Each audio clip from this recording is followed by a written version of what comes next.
they work into the story that, okay, these vampires are in like a really weakened state and they can't move fast and they're toothless and sick. And then as they're doing the costumes, there's apparently just like not the budget, or they don't have the costume people to make them look like fancy normal vampires. So it's more like they toss a trash bag on them. So Hasbro gives the thumbs up to this, and you've cleared all the benchmarks. Congratulations. This is non-reproducible violence. And as Jim Riley says in the interviews, he feels like this series of notes created something far more creepy than the original pitch.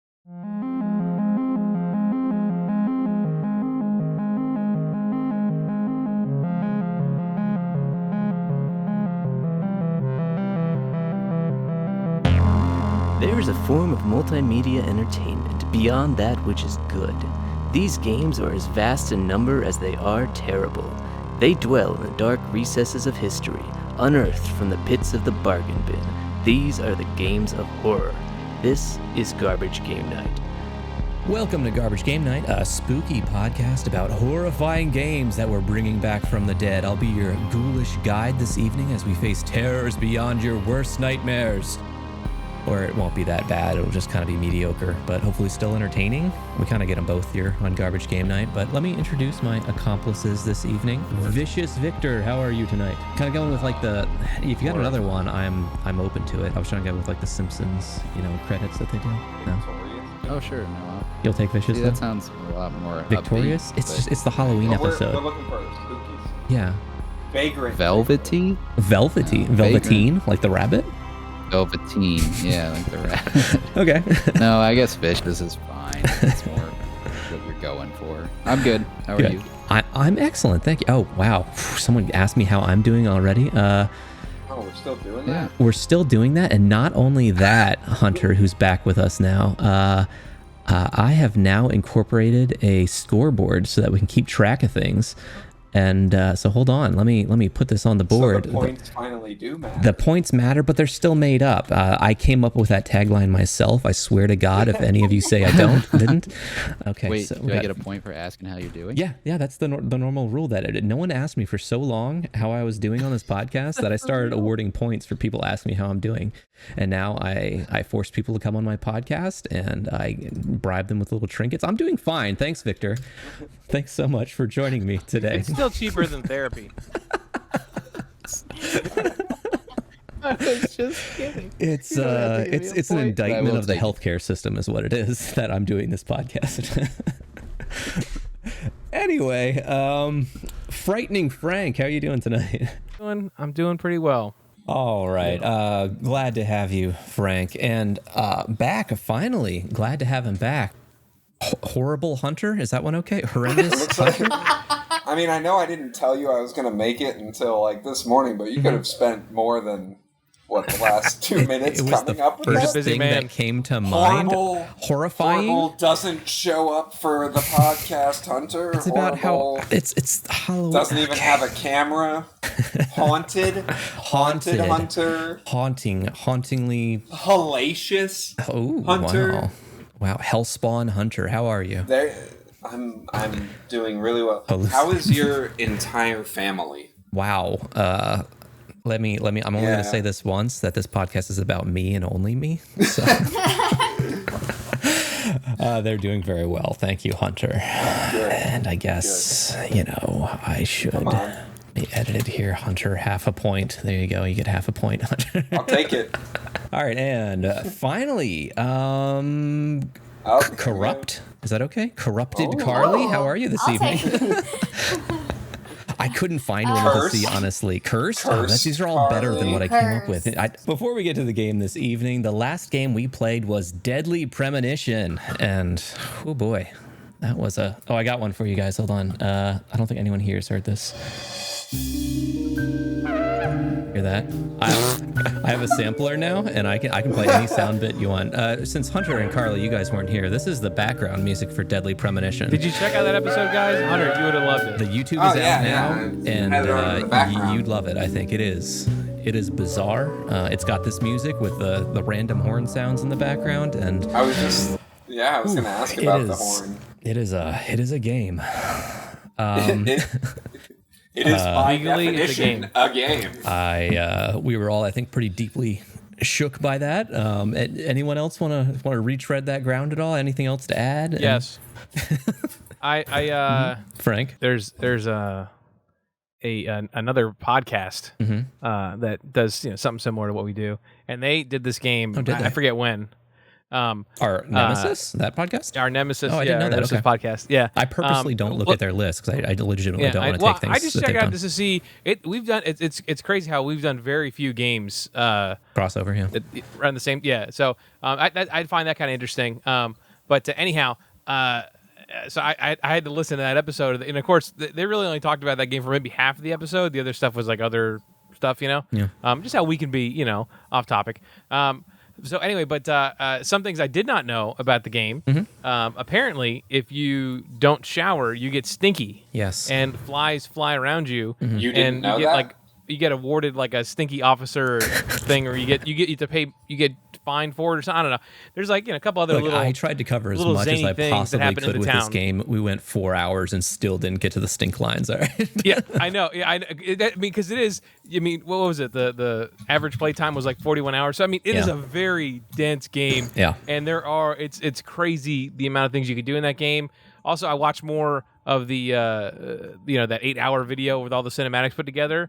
I watched more of that, and there is just some real crazy shit. Yeah. You're just like, I did the main plot, but there's some wild stuff that goes on. Yeah. Yeah, considering that guy basically wrote most of it himself, it's Sweary. crazy. And apparently, when you're driving around, he just keeps talking about like movie trivia. You know what I mean? That's like how a big quirky he thing is, is yeah. the movie trivia. Because like I think we encountered it maybe once or twice, but apparently it's very prevalent and it happens quite a bit. Yeah. In the game, it's just baffling. But you know what? I'm gonna say, if you like crazy, long, strange video games, where it takes a while to do anything, it could be your game. Yeah. Yeah, could be for maybe you. it's a weird one. It's a game. Like I said, it's a game. So after we do any episode, I always follow that game on Twitch. Just to see like other people that are playing it. Most games that we do, shocker, no one's playing these games that we do. There's a couple that always have people playing, like Dream Daddy or I Love You, Colonel Sanders. But a new one that I can always bet someone playing is Deadly Premonition. There's always some folks out there playing this game, and like I've chatted with them a little bit, and a lot of them are like really slowly playing it, exploring every side quest. And I've mentioned a couple times like, yeah, but the ending really turned me off, and like no one is really aware of it. So like that's And they go, no, the ending turned me on. yeah. So like that's not the known part about the game either. So so I mean I made a point to talk about Chris? it, but Because no one's played that part. no one's gotten that far. So yeah, but lots of people out there enjoying it because it's this weird, quirky, boring, really long thing that's like I said, I feel like it is kind of like the room of video games. So yeah, if that's your thing, check it out. But moving on, I have my soundboard now, and I still don't have a Morse code thing. So beep beep beep beep beep beep beep. beep. That YouTube video is out for Deadly Premonition. Like I said, the way we're editing these now, I'm able to make the videos along with the audio. So within a week, we'll have the video version out for these as well. And on episodes where someone else is hosting, I'm doing an old episode. So we're trying to get all those old episodes out there. We're up to a few on our YouTube channel. So make sure to subscribe there, and you can see us playing these games, making these recordings on Twitch as well. The game we are playing this evening, there are few games in video game history as impactful as this, and yet it's still pretty obscure. Whole documentaries have been done about the way that this game changed the industry. It's spooky, maybe it's horrifying. Some people with clutched pearls said on the record that it's deeply offensive and achieves an unprecedented level of realism. It was a major point of focus for the 1993 congressional hearings on video games. In fact, the senator from the great state of North Dakota said, "Shame on the publishers for creating such trash."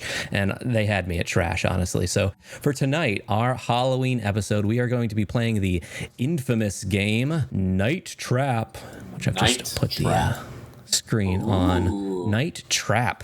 Yeah, originally released as an FMV game on Sega CD in 1992. We will be trying our hand at the 25th anniversary version. So has anyone ever, have you guys heard of Night Trap before?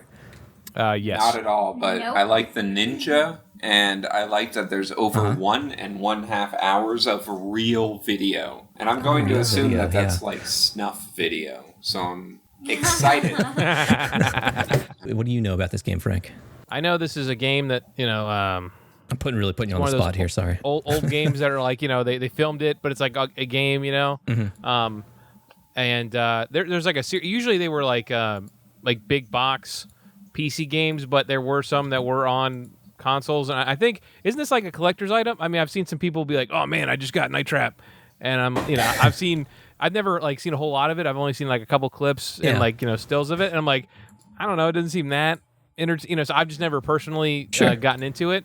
But isn't it also like it's been re-released a couple times? I mean, not as much as Dragon's Lair, but I feel like it's had some longevity just because it's a game in a different style than your average video game. Yeah, and like I said, it is an FMV game, like an interactive video game, in the same vein that Dragon's Lair is, although this is a very different style. So, that's right. And before we get to playing it here, I'll go through a little bit of the history. All right, so some things about the game before we launch into it, because the history is interesting, and I'll come back to it a bit later. So way back in 1986, before all of us were born, I guess, a group of people around Nolan Bushnell was the founder of Atari. He had several companies working in the video game space, and in their group, someone had hold of this concept. It was a device that was an add-on to a VCR. You had a controller that you could press buttons on the controller, and this device that was an add-on to the VCR had 4 different reels going into the VCR at the same time, and you could switch between the reels, which is a bizarre concept. So they got this device, and they're like, what can we actually do with this thing? What can't you do with it? Actually, I have a picture of it for you. Right? So they got this device, and they're like, what can we do with this? Well, one of the people of the company, Jim Riley, is already working on interactive video concepts and projects, which, again, I'm not really sure what that means. What could that have been? But he's kind of the guy play the Gargoyles board game? Yeah, maybe the Gargoyles thing, yeah. That was my first intro to VHS tape. Yeah, so I mean that's interactive video, I guess. But he's kind of a guy at the center of this moving forward. He has history in special effects, and they were thinking this could be like a new kind of video game console. This is pretty unique and somewhat desirable because if you recall when we talked about Dragon's Lair, they used laser discs to jump around scenes on a DVD essentially. But this was a way to do it in the VCR medium, which was like everyone had a VCR in their home, so it would be more common and cheaper to get into that industry. So they went to make a pitch to Hasbro to buy this thing, Hasbro the toy company, and they started getting some demos together on what they could actually do. And they were calling the system Nemo at this time, which stood for Never Mention Outside. In the demos they created for this tech, they were inspired by a live play, like an in-person play. It was this experimental thing where like an audience would go into the play, and there were like 8 rooms or something, and the audience could walk around and watch the different rooms of the play that were all going on at the same time. So like avant-garde stuff, but like with that concept in mind, they produced a 5-minute working demo called Scene of the Crime, where you were in a house and you were switching between the rooms, like watching these suspicious characters trying to figure out who was stealing money from a vault. Had like Clue overtones and some silly characters, but you're eavesdropping on their conversations with a surveillance system to figure out who done it in the end. So probably just hang by the vault the whole time. Right. And yeah, they do include that game in the 25th anniversary version, and that's exactly how I solved it under. but like in them talking about it, they said like you're gonna have to go around, you're gonna have to listen to the conversations. But like there was one person who like snuck by the vault, and I'm like, oh, she just took it. Even though like people went by it later, they couldn't get in. I'm like, well, she was the only one. Anyway, it's the woman in the blue dress. If you ever play. So they fly out to. Oh, it doesn't change. It's not like that does not change in that one. Yeah, Hunter? I mean they could have different endings, I guess, that would like jump to different parts of the clip. But for that sake, it was just the one ending for that demo. So they fly out, they pitch it to Hasbro CEO and 22 executives, and they loved it. They wanted to get their foot in the door in the video game space, and this like creative approach, like I said, with low cost barrier to get people to buy the system, it seemed like a great way for them to do it. So they got funding that day. So there was lots of ideation about what to do with a full-fledged game for this. At one point, it was going to be a Nightmare on Elm Street tie-in, but they couldn't get the rights. So they did their own script, and it was going to be about a billionaire's mansion. They had a state-of-the-art security system that included traps and gadgets to spring on intruders. And at this billionaire's house, like the daughter is there with his girlfriends having like a slumber party. But then it's attacked by ninjas, like you see in the picture on the slide here for the Night Trap cover. The Jim Riley thought the ninjas would be cool because like they move in the shadows, and like you would think like, oh, I think I saw something in the background here, and ninjas, appealing to kids, right? The concept seemed like great to him, and Hasbro goes, great, love it, but like the ninjas were concerned about reproducible violence, which is a new term to him, but what they're saying is that you can't have anything on the screen that the kids could see and do themselves. So kids, like maybe they could get a sword or a knife or throwing stars. We don't want to be associated with that. So Jim Riley and crew were like, okay, well, what if we make it more supernatural? Like we do vampires. And they're like, okay, yeah, great. Kids can't be vampires. They can't bite each other. Yet. Maybe. We don't put any ideas in their head. Like they all have teeth. Well, so then as the recording's getting closer and closer, they're like, well, you can't actually have them like sucking blood, though. That's a little too violent and maybe sexual. So no teeth. They're like, oh, okay. Well, then we'll give them this. That's the first time someone said that. We'll give them this device that takes blood, so they don't have to take it themselves. And Hasbro's like, cool. But the vampires, they're not going to like move fast, are they? That might be too scary. So they work into the story that okay, these vampires are in like a really weakened state, and they can't move fast, and they're toothless and sick. And then as they're doing the costumes, there's apparently just like not the budget, or they don't have the costume people to make them look like fancy normal vampires, so it's more like they toss a trash bag on them. So Hasbro gives the thumbs up to this, and you've cleared all the benchmarks. Congratulations. This is non-reproducible violence. And as Jim Riley says in the interviews, he feels like this series of notes created something far more creepy than the original pitch, and thus ensues the filming of Night Trap. It was over 6 months filmed and programmed for this game to be done. It was ready to launch on the Nemo system, which was rebranded as Control Vision in 1989 with another interactive movie that they had ready to go for the launch. And then Hasbro canceled it. So it turns out it wasn't very economical to make this system after all. It would have been $299 per unit, and the NES was selling for $100. Also, filming these things was like really expensive. Night Trap cost $1.5 million to produce. Dang. So one of the other producers involved with the project purchased the rights to Night Trap, and 3 years later along came a system that could actually handle FMV, the Sega CD. Jim Riley, the director of Night Trap, gets a call saying like, hey, remember Night Trap from 5 years ago? It's going to come out in 1992. So here is the trailer for the Sega CD, which is the only kind of trailer featurette for this game, Night Trap. I will warn you that it might have been a while since you've seen a Sega commercial. They come at you really fast. They scream at you that you're a teenager and you don't need Nintendo. It's a punch in the face, Sega. Sega commercials need trigger warnings now. Yeah, and there's lots of fisheye lenses too, and there's sound effects. All right, here we go.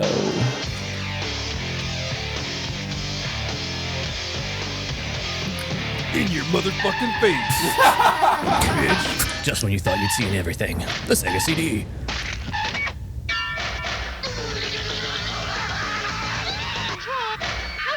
That happen. That wasn't too bad, kid. Pretend it's a game. Yeah. There it is. Sega CD. If that doesn't want to make you buy a Sega Jesus. CD. Are you ready, Hunter, to launch into this game? I was, but it looked way too scary. So You're not ready anymore. Just mentally, you're not there. Comment on the picture that Steam chose for like the little header.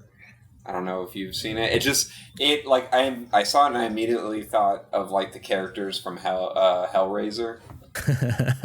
Oh yeah, I don't know. Like it's that same time period. So I'm kind of excited, hoping that it's super gory. They met the benchmarks, I'll tell you that. Oh, that's right. They met the benchmarks. So slow-moving ninja vampires that don't suck blood themselves. Mm-hmm, they use a tool to get the blood. Yeah. Gotcha. Not unlike Bioshock. Yeah. They have that little tool that they use to extract. Something like that, yeah. Atom. So we are now on the main menu here. Basement's some extra special features that this game includes, and Survivor's a new mode they've had, but we're going to jump right into start game. We're going to be treated to a little video that will give us the plot. So hit it when you're ready, Hunter. I'm going to go turn all my lights off. Really spooky. Night. Oh my gosh. Oh. Told you it was spooky. Yeah, dude, you didn't say it was gonna be this spooky. Yeah. Dude, Dana Plato's on it. Dana Plato is actually a known actress. She was in Different Strokes. Everyone here's seen that. Yeah, we're a little out of that age range, I think. Hey, different strokes for different folks. Oh Now, that's the controller for the original game, right? Yeah, we're looking at the video, and they have like a mock-up controller that someone's controlling as they switch through the surveillance system. no! How meta! Oh, she looks horrified. Dude, don't you hate it when that happens? The steps weren't steps at all. Yo, that looks like an amazing Nickelodeon game show. Try to make it through the house. Escape this I've ever house. seen. Hear that? Just got this in last night. All right, listen up. The students that have been coming up to work the resort on this side of the I can't lake see their have been bodies. disappearing right and left. Local authorities didn't have a clue mean until our 'cause they weren't surveillance closed? teams tapped into the winery house right there and taped everything you just saw. Hunter. Oh. What about the cameras and the traps? Probably I like that they're security. covering was gonna the say, Victor's not that camos kind of movie. with We straight black suspect they're vests. using the winery house as a cover, and they're getting anyone who stumbles onto their scheme, whatever that I mean, is. great mustaches, though. Yeah, it is extremely 80s Man, what they we're have watching. that ready. This is Kelly. Kid. Come on, isn't she a little young? She's young. She's one of our best. She'll also be working inside. And remember, no one goes in until we get the signal from her. That was definitely I there. want to know more about these traps. Superimposed as well. That's one thing we've got going for us. How's that? That guy is leaning his Put an override chin on on the the camera cable barrel unit of here his in gun. the back hallway. Yeah. Which Where else is he means, supposed to put it? which means Very Guys, good if gun we've learned safety. anything control this of the week, it's cameras about gun and the safety. traps. Okay? Well, who operates that? They do. And who's They've that? just broken the fourth wall. I'm not exactly certain. Special They're operators from looking right at control. us. But we got to work together on this one. Any questions? Yes. I feel like I'm on a Rock team and roll. ride. You guys are our only hope. It does feel like that, yeah. Be careful out there, huh? And you. And you keep your eyes open. We're all depending on you, especially Kelly. She should be there now. I'll switch you over. Oh, thank God I looked at my watch luck. at the exact moment she was supposed to be there. Oh, All right, we're in it. So we are now sitting in front of a control panel where you can click on the different video screens, Hunter, and switch to those views. what's going on? Oh my God. What are those? Oh, no. This is terrifying. Oh, but hold on. There's somebody in the house. Oh no. Oh, someone just walked through a bathroom, fake mirror in the bathroom. All right, we're switching around the cameras. Oh, this is the bad guy music. Oh, that's the commandos. Oh, that's not the commandos. That's the No. bad guys. That's more bad guys. Oh, yeah, look at that. So there's Now, a the little- original game didn't have this kind of interface, right? No, there are It was more of multiple like interfaces. A Five and- Nights at Freddy's. yeah. Like, you can style. actually play in the old interface styles too.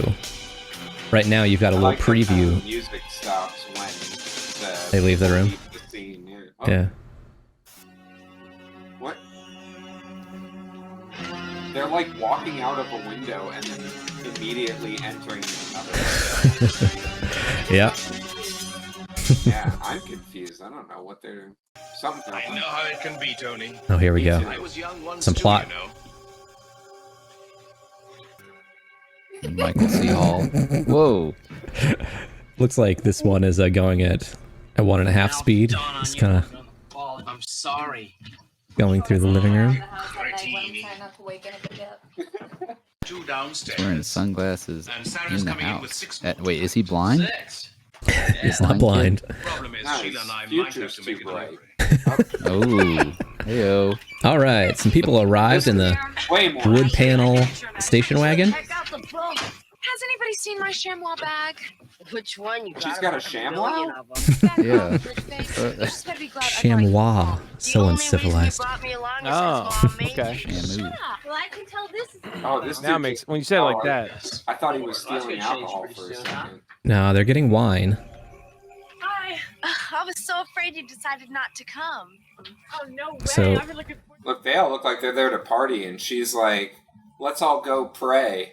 to what? Hi, Megan. Oh, She's the classic virgin that like ends up killing the bad guy at the end. Oh, Calling yeah. it. All right, we're putting that call down for Carly.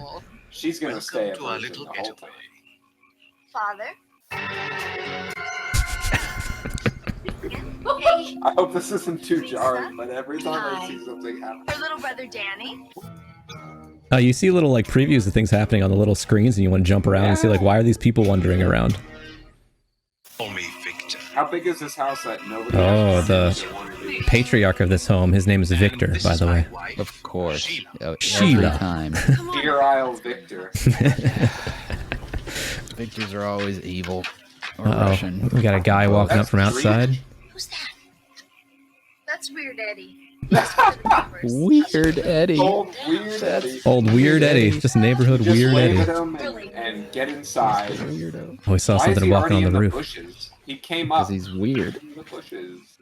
He's All weird. right, we are That's at what he 4 does. minutes right now. Anywhere, girl. Thank Okay. you very much for letting us come up this weekend. It's very nice.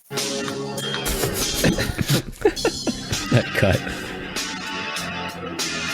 That sound. Alright, these guys are there. gonna go through the mirror. Yeah, these that the they're pool? called augers, and they're just wandering all over the house at this point.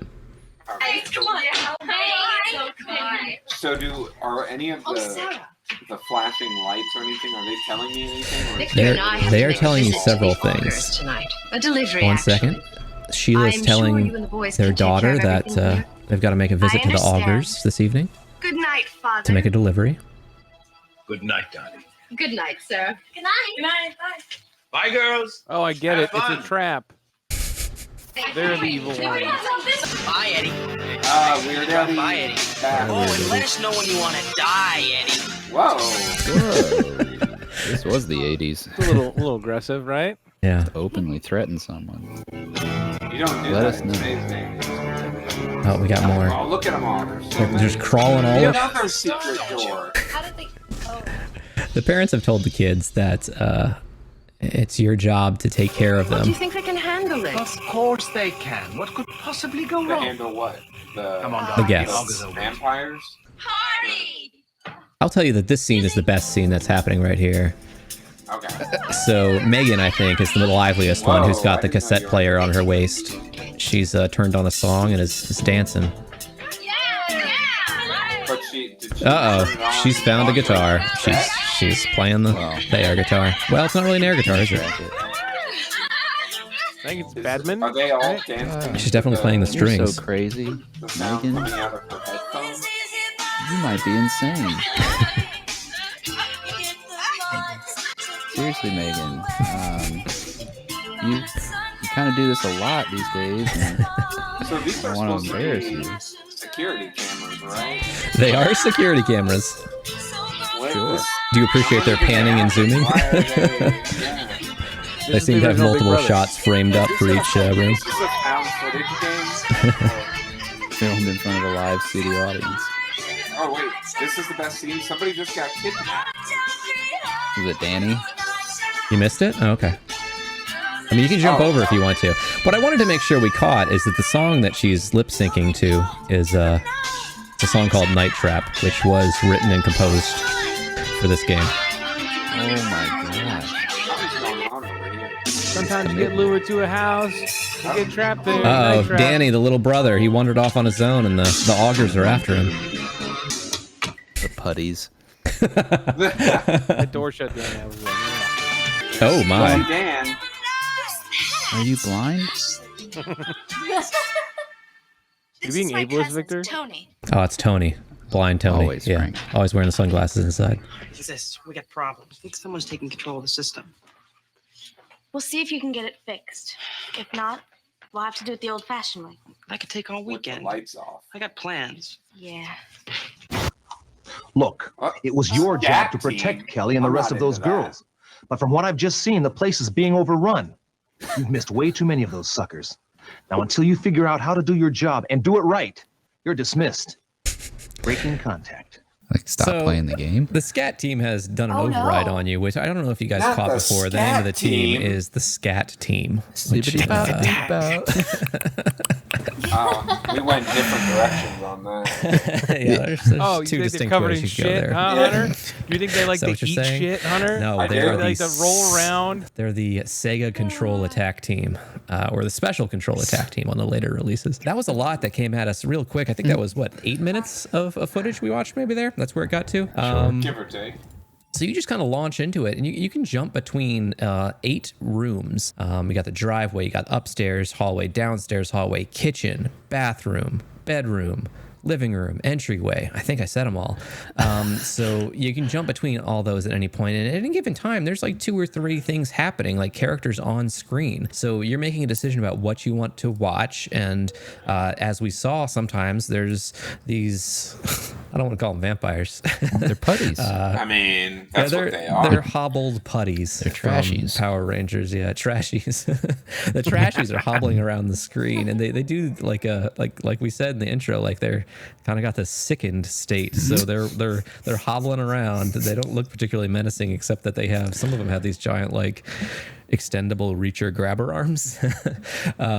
So what we missed, and the game didn't really tell you how to do or what to do. Hunter, at one point you did ask about like all these flashing lights that are around you. And I didn't tell you on purpose because you were doing a great job following the plot. And when you're trying to play the game, it's surprisingly hard to follow the plot. So you can now play it again with trying to actually play it. And the way that you do it is you have 2 little feedback things. One, color wheel that's just kind of going by the same color. It starts on blue, so it's just showing that you are on the blue color, like you're using the blue color code is what it's telling you. And then there's another thing that's blinking green usually, and then it'll blink yellow for a second and then red. When it hits red, you hit spacebar, and that's how you spring a trap. So when you're watching a scene and you see it go red, that is when you can spring a trap. So you can go ahead and restart and have a go at catching as many of the trashies as you want to. All right, we're catching trashies. Spring a night trap, Hunter. So I should be looking That's for the name trashies. of the game. Frank, please. So here we go. We're watching the Trap 'em. trashies, and you'll get So to not learn. yet, Like, not yet. Not Once it yet. goes red. You'll get So to that's what learn. the possible was. Exactly. There you go. Oh, got it. Oh my goodness! So you sprung a trap. A door opened and a wall extended and pushed him out the wall. Classic. It's pretty violent. Wait, what's the possible? What's that stand So for? possible is anytime they enter a scene. Anytime they enter a scene, the possible number raises. Gotcha. Okay. There's a 90-degree angled wall that kind of revolved around and pushed him out. Oh, a trap door in the floor. He just fell right out. Nice. Handy. So once you miss them, you can't. You can't go back and get them, and there is a cutoff, like you saw. They have checkpoints. If you haven't captured a certain percentage, then the game will just end. And you'll learn like where they are in the room, like where the traps are. There's a couple traps in each room. Well, you can see the cut. Oh, and it'll just be like the same. Look at that. Give it a try on Yeah, that. right. When you spring the trap, it is cutting to the same footage of like a trashy falling through the How did I floor. miss that guy? It didn't give me another. Sometimes you can't get them. We both Oh, so Sometimes it's they not will just possible. wander through the house and it won't. 100%. Right. But as soon as they enter a scene, though, they'll list them as possible. It's not as soon as you miss them. It's as soon as they enter the scene, they're listed as possible. Got him. Gotcha. I hope It's they trash do that night. every time. Taking the trash out. Gotcha. Can you Got him. accidentally trap people or no? There are opportunities throughout the game to trap people. And Sarah's coming in with 6 more tonight. I want to kill Blind Tony. Problem is, He's Sheila and I asking might for have it. to make a delivery. See what he's wearing? You won't see it coming. Please have to go. Be so selfish. Think of So the we're watching an poor. entirely different conversation this time. They're not showing up. They're here. There are some gaps where there is nothing to do except watch the plot. This time we listened to the conversation happen in the kitchen rather than them arrive outside because we stuck with them the whole time. I don't know. Bored, I guess. Bored. Well, that's gonna This guy's change pretty blind soon, for huh? sure. Yeah. I mean, we're on our own tonight, but This feels That's like a 6. That's gotta be some episode kind of Mystery record. Science Theater. It's definitely got the Better get 'em, appropriate Hunter. vibes. Here we go.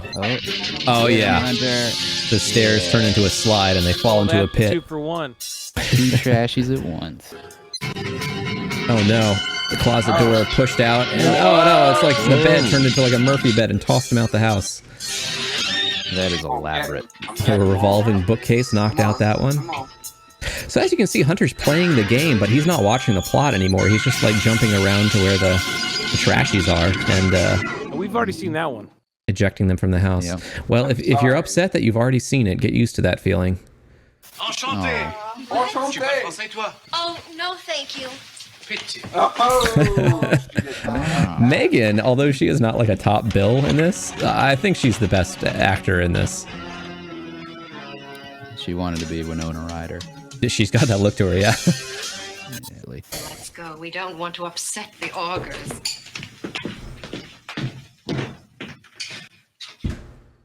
What if they're talking about two different types of augurs? Like, Yeah, the augurs that's are bad guys, but then there's also augurs, like guys who use augurs to make holes for different reasons. And away we go again. Hey! So you have found out how to spring an auger off the roof? You mean a trashy? Sorry, a trashy. In the lexicon. It won't let me do it. Okay, so you have reached the 6-minute point. There is a point in this game where there's a conversation between people who are the owners of this house who will tell you that let's change the code to a different color. And the code has changed and you need to use your mouse wheel to change the color code. And I don't know what color it is because it's random. They'll substitute in while the actors are walking away, like, let's change the color to yellow. And if you didn't, you found it, it was yellow. Nice. Good guess. Oh, okay, one of the scat agents has entered the house. It's a good thing he has a gun. Yeah, he has an Uzi. Can you trap him? Oh no! The scat agent has been grabbed around the neck by the trocar, it's called, and they're dragging him off to the basement. All right, we're talking to an agent on the outside. This is Mike. Jason's inside. Are these? We were. Are they, what are the rules of engagement for these agents? Do they shoot to kill? The police have called one guy them in. got captured. I thought you were doing okay, Hunter. But it looks like you did not get the appropriate amount, so it's cut us off at like 7 minutes. Oh my God, Chris! I got so many. This is 1992 level difficulty. All right, they're a little unforgiving with you getting this stuff. So all right, so let's talk about the mechanics of this game. So we're all clear for the sake of the podcast. In this game, you are sitting in front of a camera monitor like desk. You've got one big screen and 8 smaller ones on the bottom. You can click through the screens and swap them to the big screen to get a better look at what's going on. There's a meter that's normally green, but will change to yellow and then red when you have the opportunity to spring a trap. So if there's someone who walks across a trap, not all the time, but people you can actually trap, you can hit the button and any room that you're viewing will have 1 to 3 different traps in that room. You're sometimes allowed to press that trap button and spring a trap on the victim. Now, since this is all FMV, which is recorded video, you're watching what you're watching is you're getting to a portion of the video that will then transition to another video that shows the trap activating. So your video of the bad guy walking through the room, he gets to a spot on the floor where there's a trap, you press the button, and then it cuts to a reel of the bad guy falling through the trap door there. There's one monkey wrench thrown into all this, which you found this run. 3 to 4 times throughout the story, the characters will insert a line of dialogue, which you have to know where it is and when they say it. They'll tell you what they're changing the system's code color to. It can be blue, green, red, yellow, purple, some others, and you have to change your dial to match that. Otherwise, your traps won't work anymore.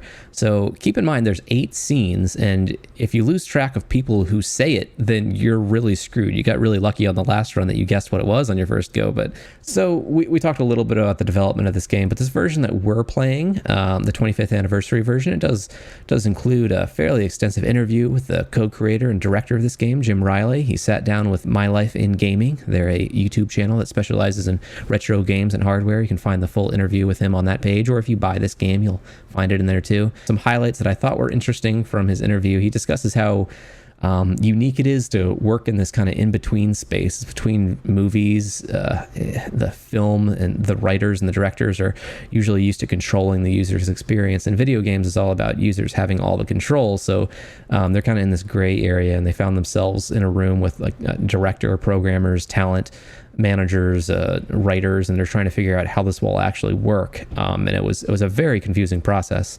As he said in the, you guys haven't seen the scene yet, but any guess on why they're called augurs? These people know that they exist. The augurs, the homeowners know that they exist, and one of the lines of dialogues they deliver is that they have to make a delivery to the augurs, which when they say it, it makes it sound like they're talking about like some neighbors or something, right? Yeah. But later, the people, the sons, the children that are in the house still overseeing these guests, reference them as the augurs and saying like, "Hey, we've got a problem." What you heard was someone's got control of the security system, but also that like the augurs are here and they're hungry. So the augurs are these trash bag covered. You just saw Weird Eddie. He was outside when you ejected an auger off the roof, and he gave you a thumbs up for doing that. Like, oh man, there's someone who's working the traps. Nice work.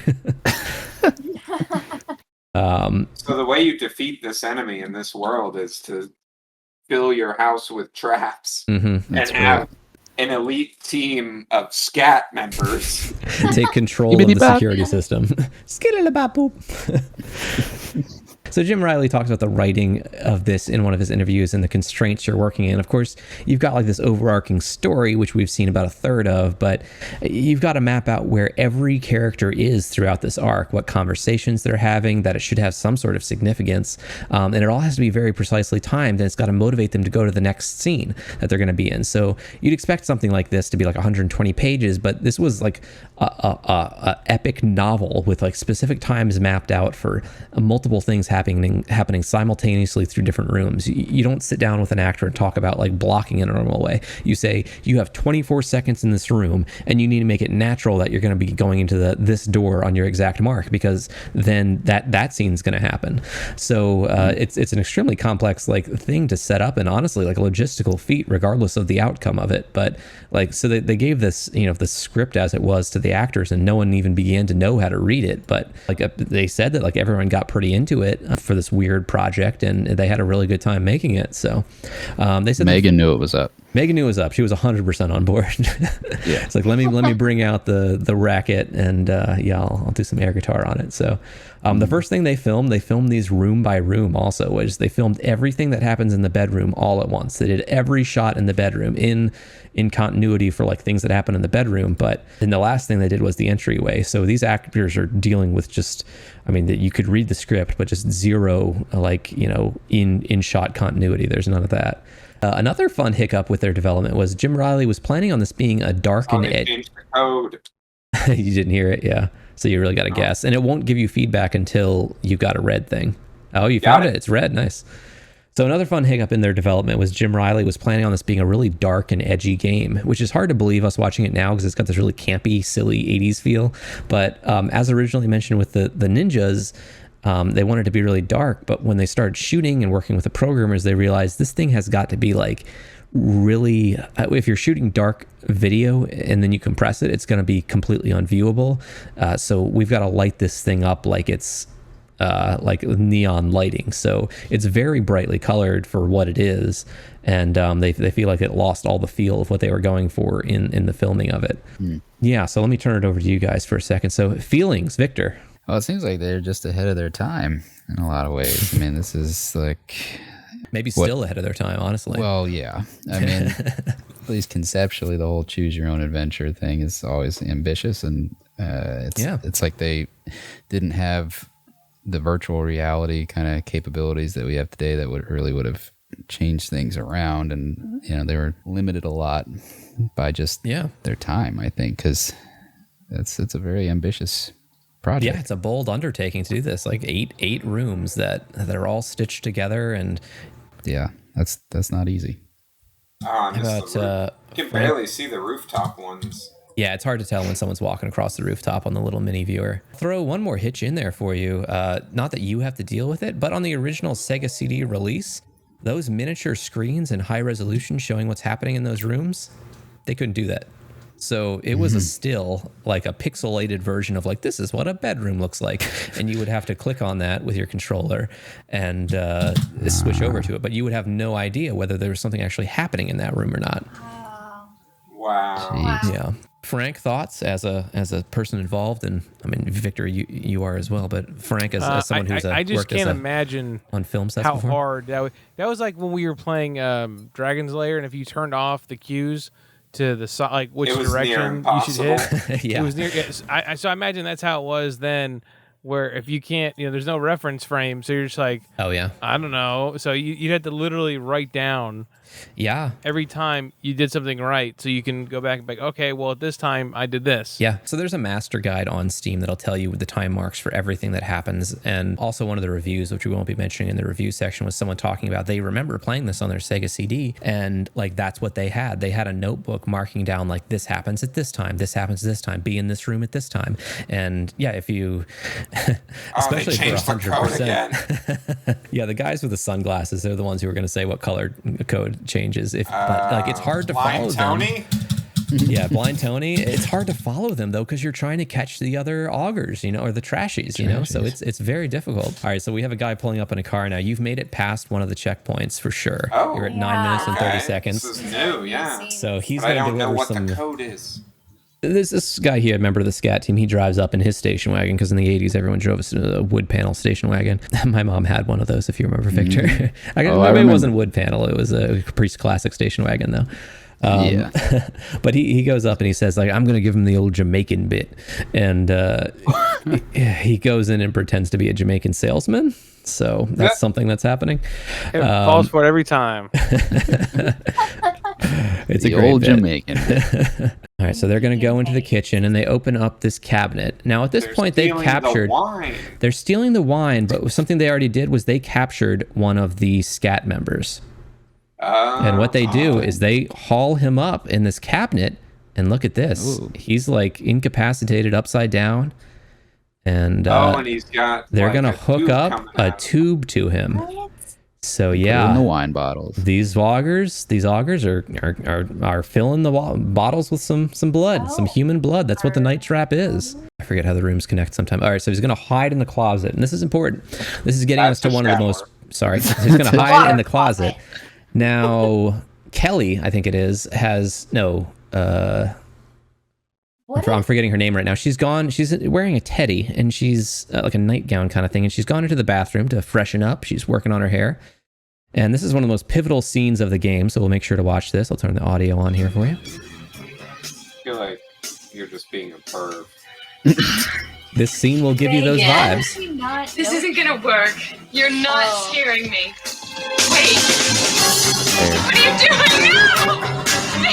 Hey, he's on the trap. I should be able to. Oh, no, it's not the color. All right.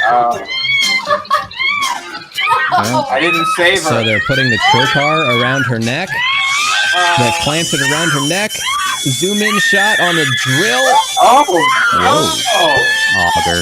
There's the auger. Frank called it. I don't believe what I just saw. Those bloodsuckers just got Lisa, and you had a chance to save her. I put the lives of those girls in your hands, and you screwed up. I'm pulling the plug on you before you do any more damage. Breaking contact. I mean, I did kill 35 augers. He's so dramatic. Chill. I don't. So look, there's more blonde girls. All right. The world is absolutely filled with them. No. That's true. So that's what you start all the way from the beginning when you get a scat override. So I'm gonna mute you again. Sorry, or not you, Hunter, but the game. How long is this game? Over you guys want to play some bets about how long this game is? Yes.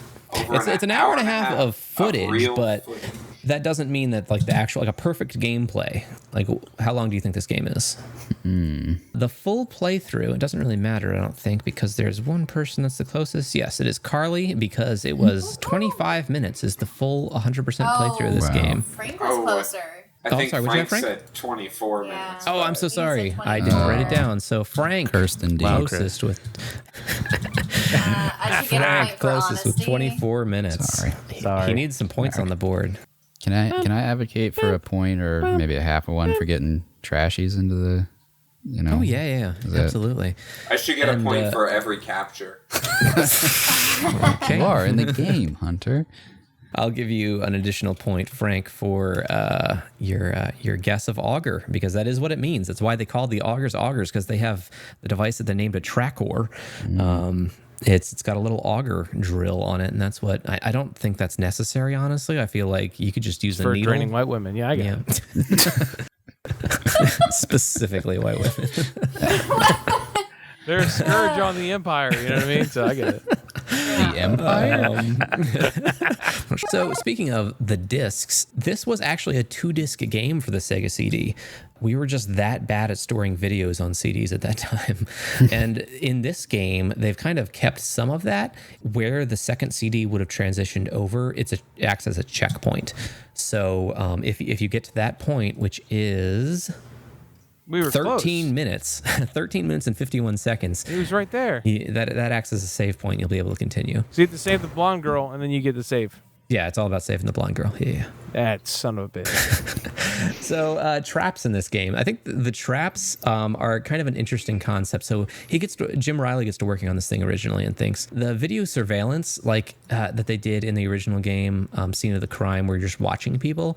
It's a good use of this technology, the system. Well, first of all, creepy, but I to interact with the story better, they wanted to have the users be able to do something that made them feel like they were involved. But also it wouldn't create new branches for the story.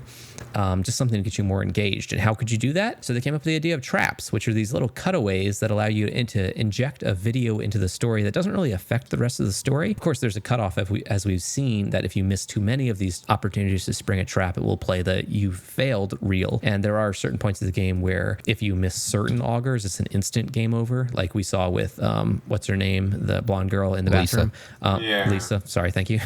And that's an instant game over. Her name was Lisa. Speaking of the traps, all the augers were played by stuntmen with trash bags taped over them, and I think nylon pantyhose over their faces. But because they were falling through trap doors, they needed to be in a braced position, ready for the floor to fall out underneath them.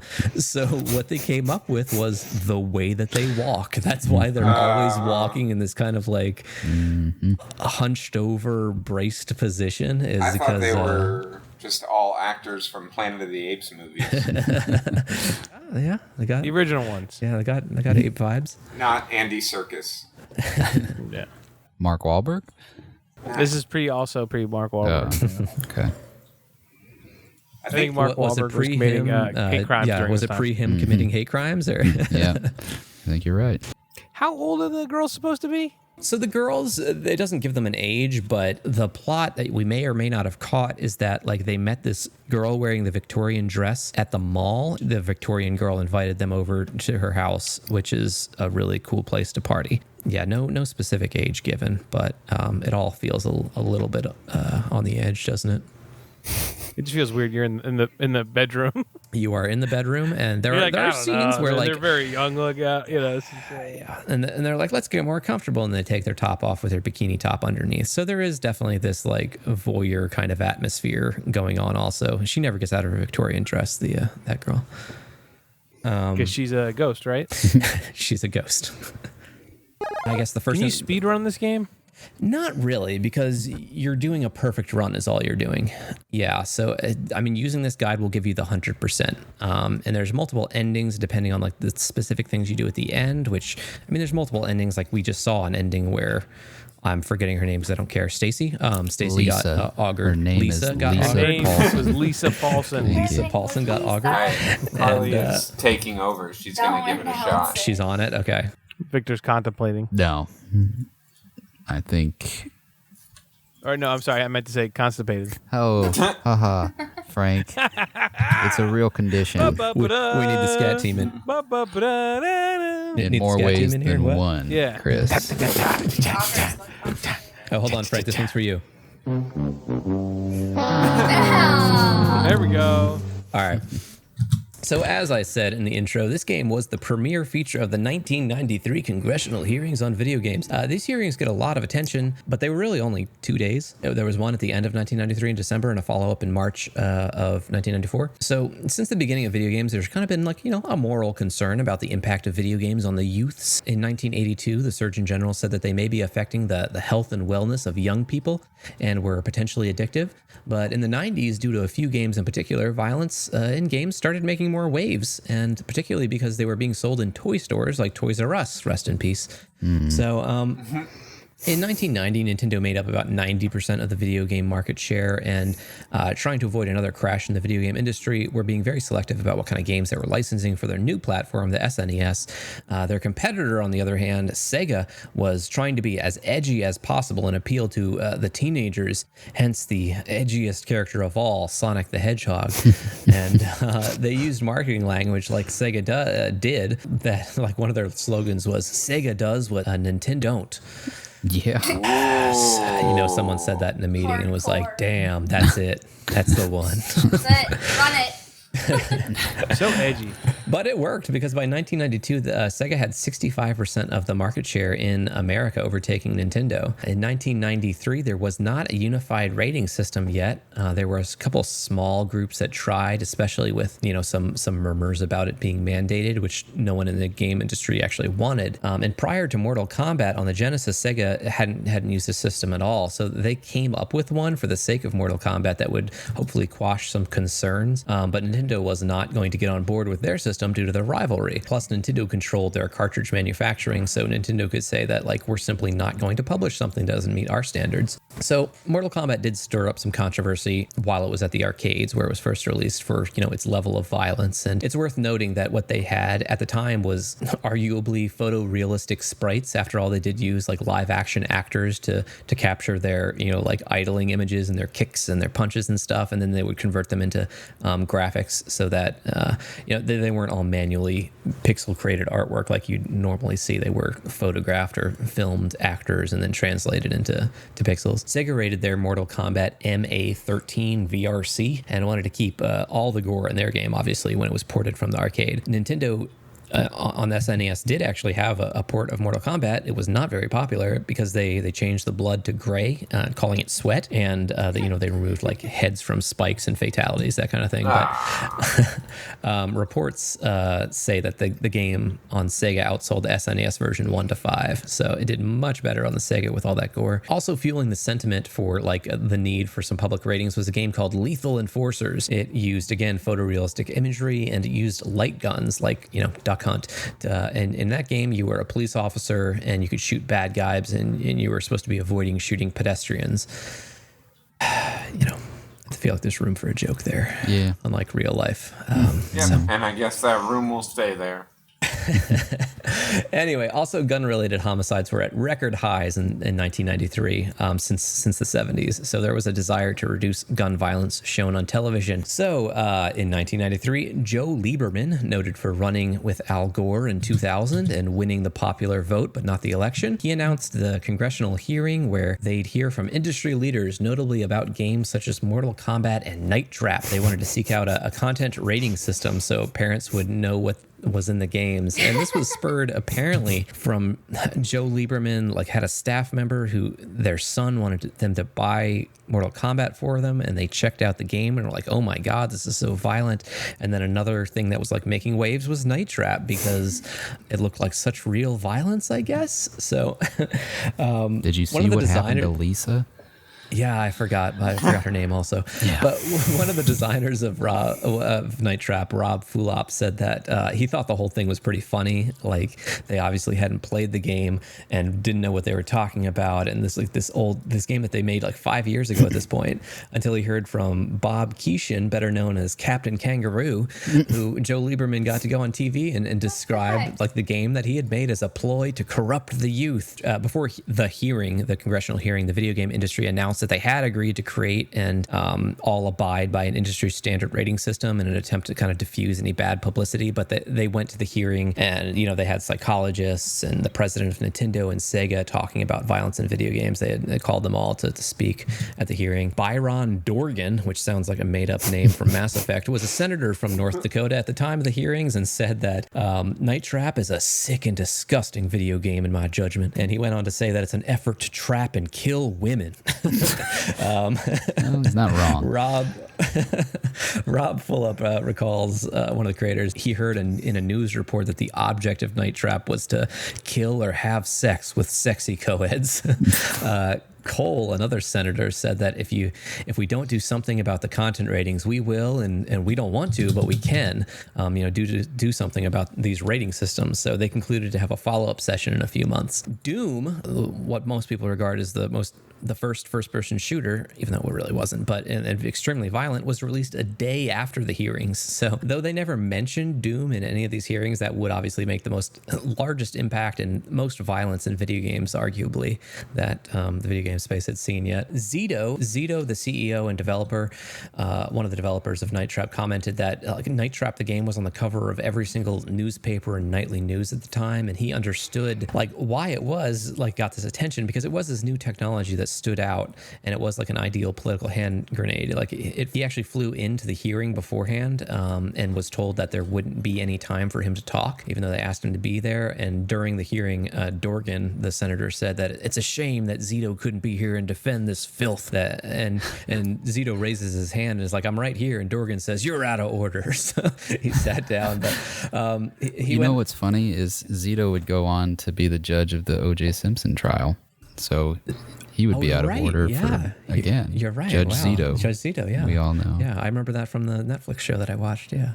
Yeah. So, but he went on to say that... With David Schwimmer? Yeah, David Schwimmer, who in every scene would mention, my daughters, the Kardashians, Courtney. I want to say... Rachel, we were on a break. First of all, they were on a break, Frank, so that's not a joke, all right? No, let's not get to start. All right, Dinah might be listening to this episode, and then she gets all upset. We're not talking about this. We're all right, bringing up friends. We're not friends anymore. I saw a tweet the other day that Gunther died today. Oh, he did. Yesterday, R.I.P. Gunther, Yesterday. Yeah. I saw a tweet from one of the writers of Joey, the sequel with Joey. The spinoff, that said that they were canceled, but they still had to make 8 more episodes of Joey for contractual reasons or whatever. And they kept pitching that we should have Joey casually mention that Ross and Rachel died in one of these episodes. Should we have included this? Yes or no? And they didn't make it in. Canonically kill him. Yeah. So anyway, but Zito went on to say before he became judge of the O.J. They were Simpson murdered by trial, augers. he went on to say that they did sell 50,000 units of Night Trap a week after the hearings, until it was removed from shelves at Toys R Us and KB, and eventually a couple months later Sega withdrew the game from all markets, but it still sold 250,000 units, which is more than this game probably deserves. Yeah. So imagine thinking you're gonna get a super violent game. Yeah, right. And you hear how terrible this game is from the congressional hearings, and you get this campy nonsense. There's a guy named, what's his Creepy Eddie? Weird Eddie. Weird Eddie, yeah. 532 in the bedroom. This is how you really play the game. You just have somebody read everything. Yeah. Honestly, I was looking at this list playing it, and it was still extremely difficult. So 32 in the bedroom. I mean, this soundtrack, it's a little bit of a banger. Yeah. Frank, how much fog? Okay, driveway now. Driveway now. At least. Okay, entryway now. I'm gonna say entryway. Staircase. 5 gallons. So Jim Riley is the director of this, the director of actually the film. Reaction to this. So he hears that the congressional hearing on video games are happening, and he's shocked to hear that Night Trap is included. And as a premiere feature of these hearings. This is 1993, and they filmed this thing in 1987. And in his view, this game has been so neutered and market tested at this point for a giant toy company that it's and it's been super compressed, it's overlit. And it's the feature of these congressional hearings on violence. He said the Trocar was the only thing that was really left that he felt was violent. And as he points out, the reel that they put together in the congressional hearings, though, if you show it to someone who's never played this game, you might think wow, this is what kids see in video games, on the norm, and they're training my 8-year-old to kill people. But if you ask the 8-year-old, they'll say no, that's me losing the game. The context does matter in this case. Maybe it is is a little violent. It's weird, but as Jim Riley points out, like Night Trap was maybe unique at this point because most violence, even like Mortal Kombat, even if it was captured from original actors, like it was very pixelated art. But this was a game that was pitched on its realism, and like here was a game that had like some level of violence, albeit like very weird violence, but it was real people that you were watching. So it was like a movie, and then you're going to want to jump to the living room to hear the Where code. do all the traps lead? Yeah, some of them seem And to then like when it throws them out of the outside. house, are those the same augers that are coming back into the house? Yes, it's it just unclear. throws them They go, outside. oh, that was inconvenient. Let me sneak back into the Why house. does All right, we'll listen to the Yes. why code does the here. house So have all these traps 8:59. to stop the augers, but then have a setup for them to hang somebody upside down? not that again. in The blood. No. In All right, your body? here's the Because code. they're in on it, all right? Come on, Studley. We better change that code. How about green? Sure. Okay, green. Green. And then How about 9:13 in the green? living How about rooms. green? They did do the follow-up hearing, and they heard from some more vendors like Walmart and Babbage's. I don't know what that is, but Babbage's. Are you familiar with Babbage's? Binging with Babish. Binging, yeah, I was just That's that's different, where I went. think. No, Babish is a hero, but no, he didn't sell copies of Night Trap. So, but at You the, sure? I don't think He might have. He's done a lot of stuff. That could have been his come up. So at the follow-up hearing, they heard, from more vendors and from Jack Heistand of EA, who was part of the new ratings commission that they had all agreed upon. They setting it up, a new rating system that all video game developers and system manufacturers agreed upon to like have the unit in a store that they would have this displayed. They acknowledged, the commission acknowledged that was an important step in helping parents make informed decisions, but really the video game industry ought to practice more self-restraint, they said. So in conclusion, the game was pulled. Night Trap was pulled in 1994. It was eventually given a mature rating a year later and re-released on multiple platforms with a little bit of changes, which you can view. It's a good scene that you just skip by in the bathroom, but I know you're trying to capture augers. That's the problem with this game, honestly. Like there's so much going on, but you're in the business of catching augers or trashies, so you can't really see them all. So let's talk about some similar games. We've actually done an FMV game before that actually predated this. That was Dragon's Lair, our first viral edition game, which was, us, being in quarantine. That originally came from the arcades in 1983. Of course, that was hand-drawn animation, but it worked on the same principle, kind of skipping from scene to scene to play a game with your inputs. And there's actually another FMV game that we've played. I'm hesitant to mention it, though. Anyone remember the other FMV game that we've played? Fight Club. I wish Fight Club was FMV. Hold on, Chris. Don't say it. It was an early Don't say, Chris, viral edition game, and if you play too much of it, you might get a virus. I don't have to keep helping her? Oh my god. No, you can just watch if you want to, but yeah, 13, 16. Is she gonna be okay? Yeah, no, Doesn't she's look screaming, like but she's gonna be all right. She's got this. She's gonna jump out the window.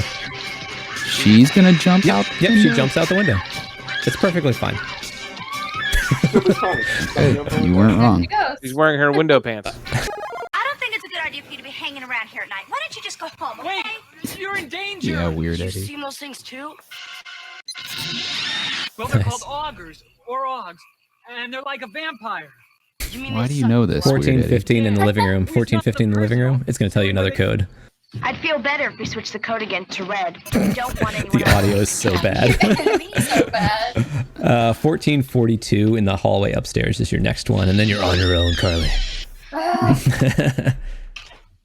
Listen, things are getting really weird around here. Keep your Who are you eyes open. talking to? She knows that you're in the surveillance Breaking system. the fourth I'll be right wall. back. I know, but still. Okay, so they high five here, which is awesome. What? And then, yeah, there's your capture at 1442. Time to commit crime. And then the other FMV game that we did, I hesitate to mention, but it was Super Seducer.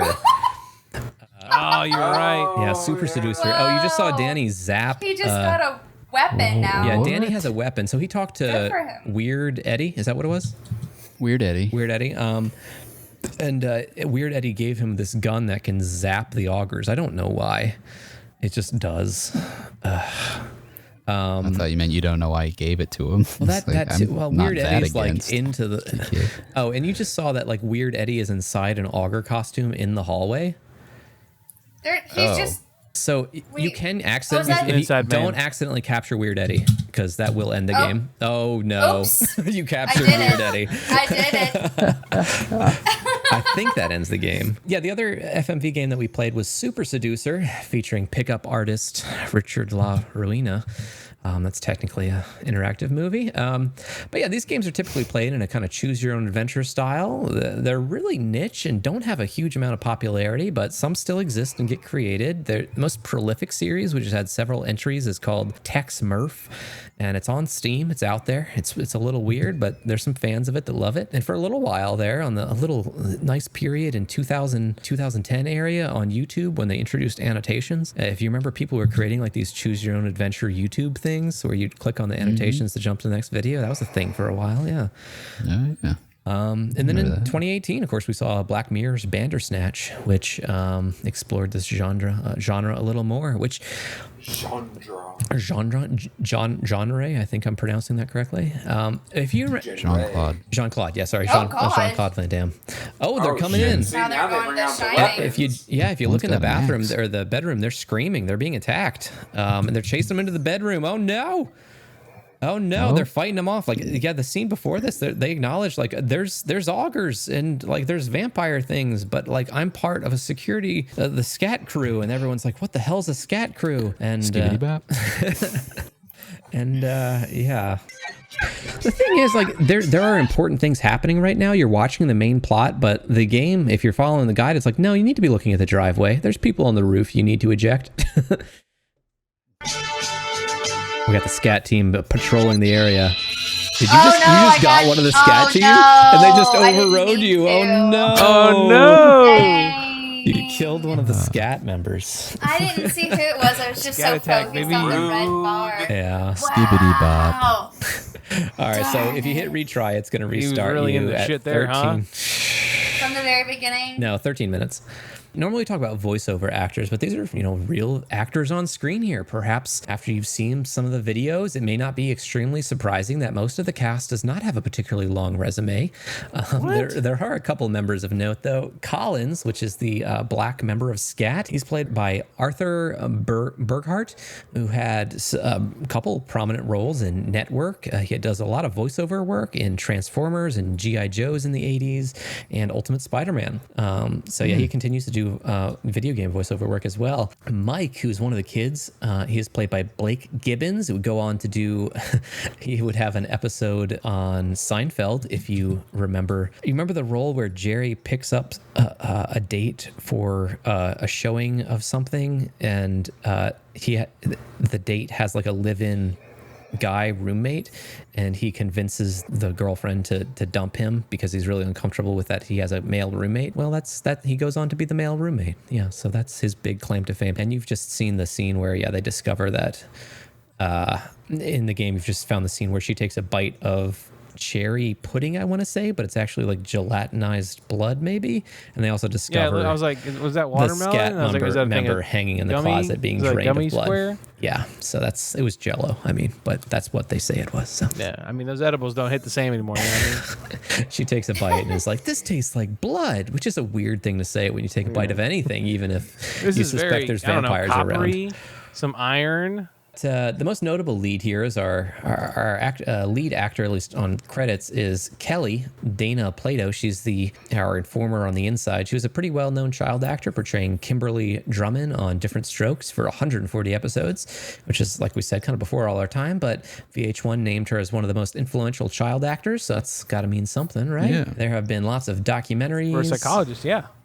Yeah, there's been lots of documentaries about her life and career, how, stresses of childhood acting would seemingly be tough on her mental health. And she was written out of Different Strokes and kind of did increasingly low budget things, including some erotic roles. And then she did a film called Desperation Boulevard, seemingly about a childhood actor trying to get back on top of Hollywood in 1998. And then she unfortunately did pass away from an overdose later on in 1999. Her story, as well as Gary Coleman, kind of drew a lot more attention to the impact on that kind of child actors doing that kind of thing. So on the other side of the camera, like we said, is James Riley, trying to bring the mood back again.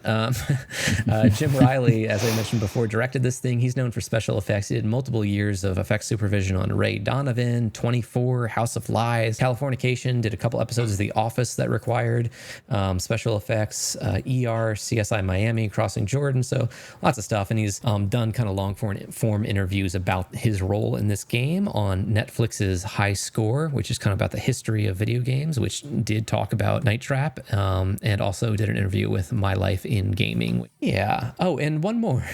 It's pretty interesting that the DP for this interactive game is a fellow by the name of Don Burgess. This would be near the beginning of his career, but he would go on to be the DP for 94 film, little thing called Forrest Gump. And then later Contact, What Lies Beneath, Castaway, the 2002 Spider-Man, Terminator 3, Radio. It just keeps going. Book of Eli, Source Code, Muppets, Muppets Most Wanted, Aquaman, Christmas Chronicles. Radio.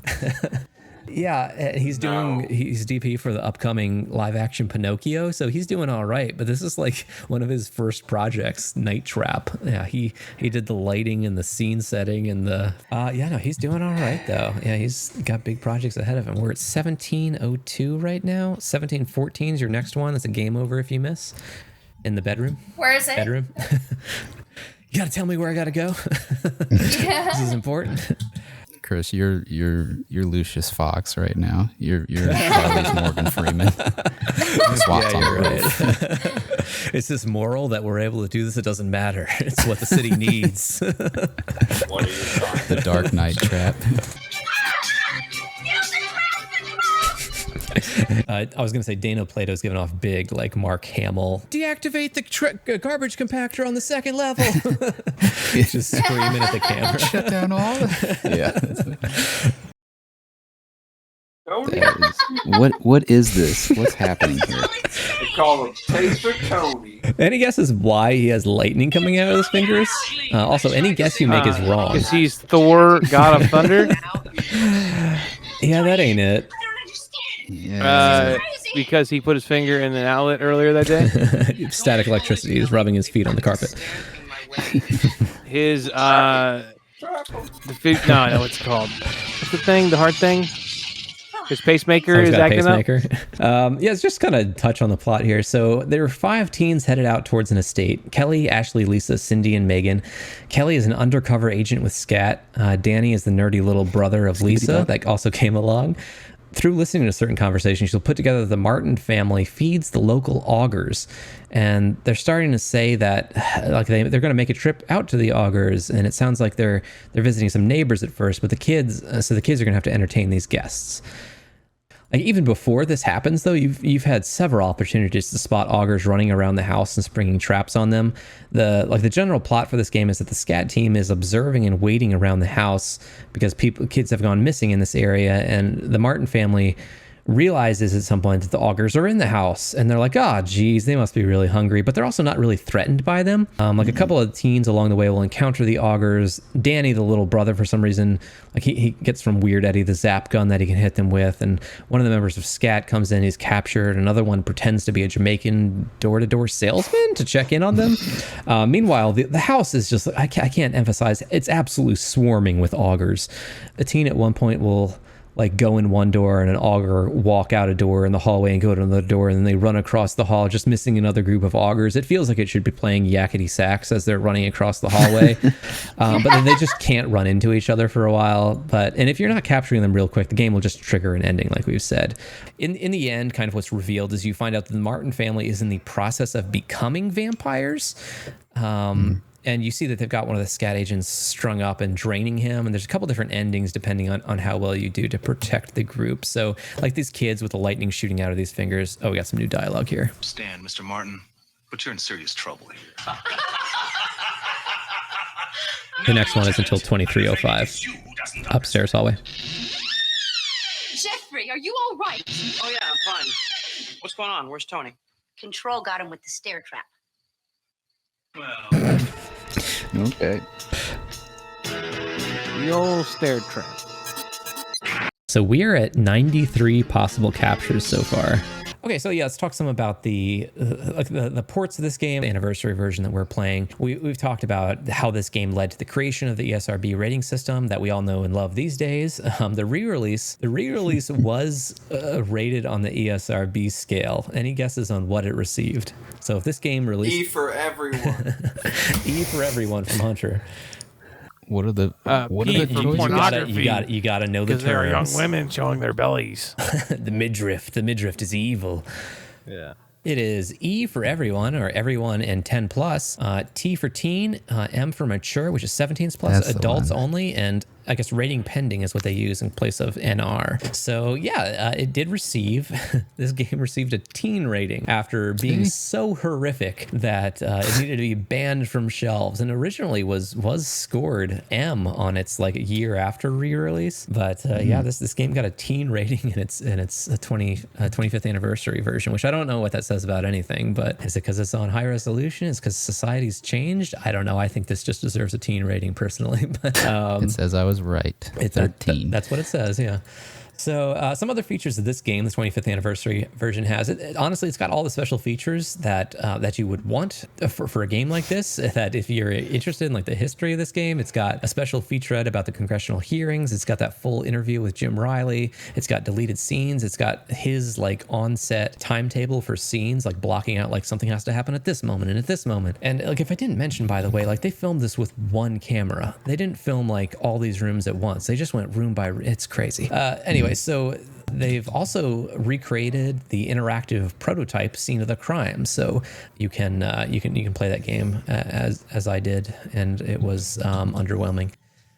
So also there's some options to change the interface style. You can play this game with the old school like block little mini preview of what the room looks like, so you have no idea if something's actually moving on that monitor when you switch over to it. They do not have the they haven't reproduced the super compressed Sega CD footage as an option. There's lots of random like dot matrix stuff going on with it. But I mean, you know, it could have been worse. Yeah, honestly, and I have one of my notes later. Honestly, like I think that the Sega CD version actually did this game's filming some favors, in the same way that standard definition like footage will look better than HD sometimes. Just you see all the flaws with it. You see these like really hard cuts that they shouldn't have had in scene changes when you're looking at it in HD. And this 25th anniversary version is made from the masters that Jim Riley made a copy of. He didn't have the like original footage, but the masters of where all the cuts were, so he was able to recut it for the sake of this game. But yeah, so the Sega CD version, it's rough, but it hides a lot of the flaws. And for the time, it was like the most advanced tech that they had, right? So 1956 entryway, lightning fingers. Lightning fingers. Is it because he ate a bunch of 9-volt batteries? Everybody knows that as you're becoming a vampire, you get the ability to shoot lightning out of your fingertips. Everybody knows. So here's the scat team discovering an auger peeling back some of the nylon pantyhose.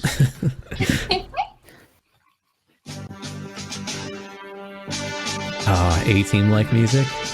Where do you think nylon pantyhose comes from, Chris? Augers? It's big pantyhose harvesting auger faces. All right? You've got some explaining to do. Well, in that case, then, why don't we all go into the living room and get comfortable? Got some explaining to do. Nice and easy, folks, because it's not been a good night for me, you dig? You dig? You dig? You fool? The pity of the auger. And then 32 in the driveway. Now, Mr. Martin. What do you say? I don't like this dude, man. You see, Lieutenant, we were trying to help the unfortunate augurs. Augurs? Those are those things that were chasing us around the house trying to get our blood. Poor creatures have just enough blood to survive, but not enough to become vampires. Wandering about looking for blood, hoping one day to become a vampire. Ew. Vampire. Classic. You gotta be jiving me. Let's cuff these freaks and drag them downtown. Sir, are you jiving me? I don't think you understand, Mr. Martin, but you're in serious trouble here. No, Lieutenant. I'm afraid it is you who doesn't understand. Jeffrey, are you all right? WD-40. Grease that bookcase. This is insane. 29 downstairs.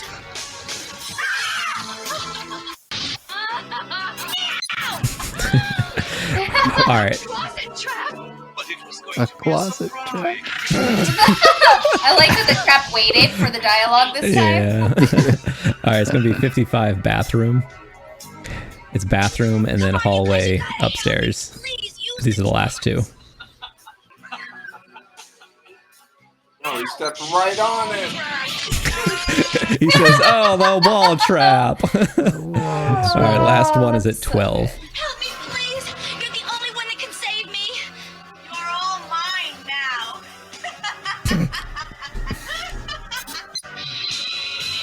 Oh no. Yo, that's her house. She knows where the traps are. You just saved my life. And you were very good. Saved all my friends. Trapped most of the Oggs. I'll bet with a little practice you could be perfect. All right, we got the credit roll here, but there's an achievement there for like springing the trap on her apparently. All right, so now we're getting all the actors credit roll along with our title track, Night Trap. The Night Trap. Trapping. You're so crazy, Megan. Christy Ford, yeah, just really giving it all. I'm gonna give you 3 points there, Carly. I'm shocked we actually got to the end of it there. Because I think you might have played it less times than me, and you got to the end. So. Wow. So I know that they said no vampires, but that's clearly a vampire. Yeah, they said no vampires, but there clearly was a vampire with teeth, and if you didn't save Kelly on the staircase, like he would have bit her neck. So I'm not sure what happened with that making it into the final cut, but well, like obviously no one will get this far in the game. So. Right, no one actually ever saw it. So again, in one of Jim Riley's interviews, he's talking about the market research they did for Hasbro, trying to figure out like what is the market for this game that they've made. And of course, they never actually released this game, but he didn't know what to call this project or make of it either. Then he hears like the deal has gone through to put it on the Sega CD, and he's actually like more worried at this point because like how is this project going to be received? Because now it's on an actual video game system, and it's not really a game, is it? But like it's still an interesting concept. So and one more little fun fact here.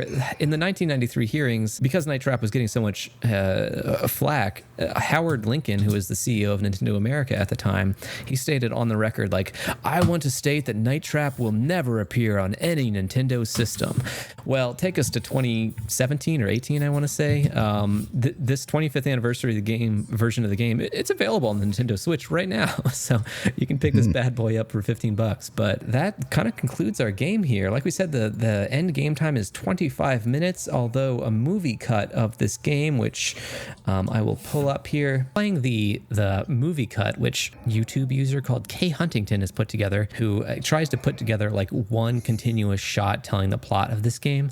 And we played through this game multiple times, and we definitely didn't see all the footage that they shot for this game. So like they said, an hour and a half of footage, but if you were to put it together in a cut of like telling the movie, you'd be looking at about 54 minutes of footage. That's what this movie cut of the game is. So yeah, that we have looked at pretty much all of our Night Trap footage here, so we'll go ahead and move into the reviews. The Metacritic score, this game, it doesn't actually have one, but I personally have calculated the scores from 11 reputable sources, because this game kind of predated Metacritic. But from 11 sources, out of 100, what do you think the critics gave this game on the Sega CD release? Guys, what do you think? Let's see, first, Vicious Victor, what do you think?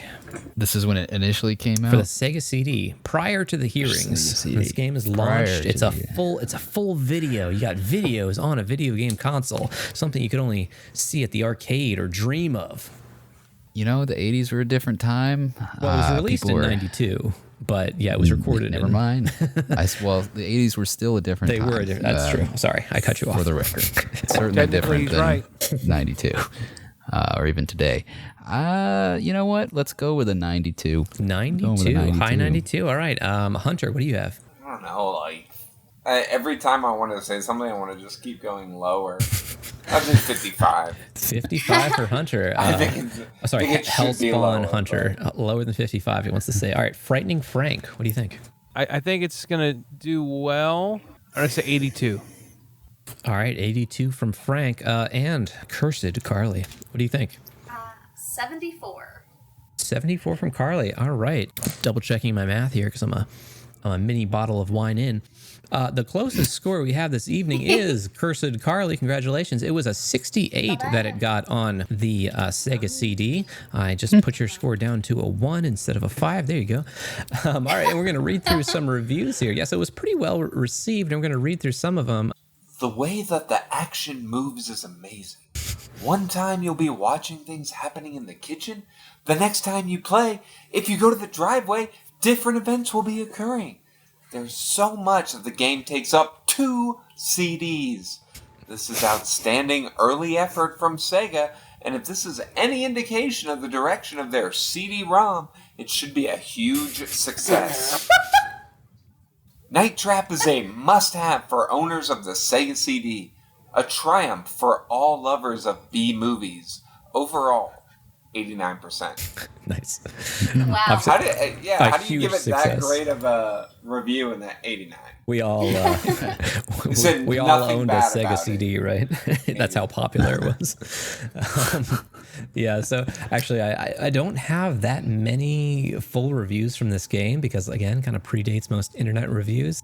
Overall, people did enjoy like the B movie quality of it, and it's, as some people said, the warped and tacky sense of humor that it kind of added to its charm and praised its capabilities and smooth video transitions like the technology at the time. Staff at Computer and Video Games commented on how it was similar to the Dragon's Lair experience, which we already mentioned.